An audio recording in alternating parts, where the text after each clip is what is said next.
Pernahkah kalian mendengar kisah tentang seseorang yang bermain petak umpet, lalu benar-benar menghilang dari dunia manusia? Bukan karena tersesat, bukan juga karena diculik manusia, melainkan disembunyikan oleh makhluk dari dunia lain. Di sebuah kampung yang tenang, di daerah Subang, Jawa Barat, pernah terjadi kejadian aneh yang hingga sekarang masih sering diceritakan warga. Sekelompok anak muda bermain petak umpet menjelang maghrib di dekat kebun bambu tua.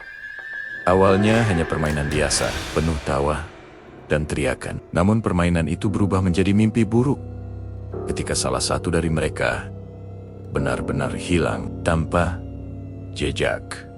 Yang lebih menyeramkan, beberapa orang mengaku melihat bayangan hitam tinggi membawa pemuda itu masuk ke dalam hutan bambu. Inilah kisah lengkapnya permainan petak umpet saat senja di sebuah kampung kecil bernama Kampung Cibitung.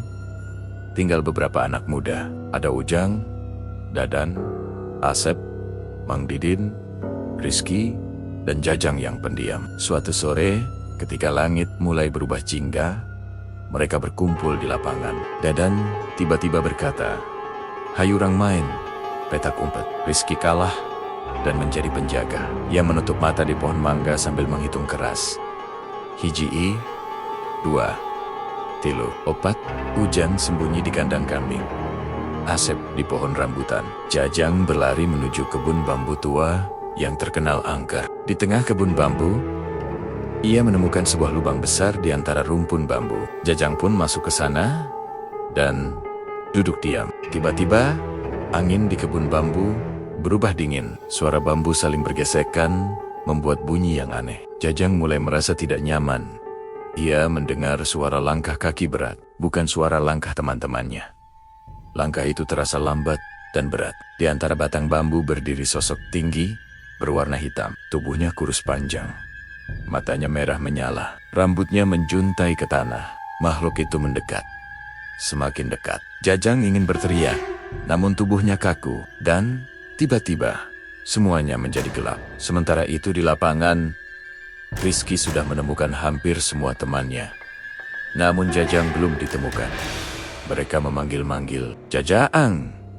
Jajang keluar atu!" Namun yang mereka temukan hanya jejak kaki yang berhenti di tengah kebun. Malam itu, seluruh warga berkumpul dengan obor. Seorang sesepuh berkata, "Tempat iuti, bahula memang ayah penunggunana." Ustadz Abdul Rahman datang. Beliau memeriksa tempat hilangnya Jajang dan berkata, "Anjuna dibawa ku makhluk halus." Sementara itu, Jajang terbangun di tempat yang aneh. Langitnya gelap, tanahnya seperti batu hitam, di hadapannya berdiri Raja Hantu Bambu, raksasa bayangan dengan aura mengintimidasi. "Kamu masuk ke tempat terlarang." Suaranya berat. Di dunia manusia, Ustadz Abdul Rahman mulai membaca ayat-ayat suci.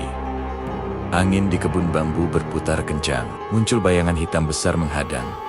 Ustadz terus berdoa. Akhirnya portal gaib terbuka. "Balikun budak eta," teriaknya. Tiba-tiba cahaya terang muncul. Sosok Jajang jatuh ke tanah. Di tangannya terdapat sebuah kantong kecil berisi emas berkilau. Jajang menggunakan emas itu untuk membantu keluarganya dan membangun musola. Sejak itu, kebun bambu itu tak pernah lagi jadi tempat bermain.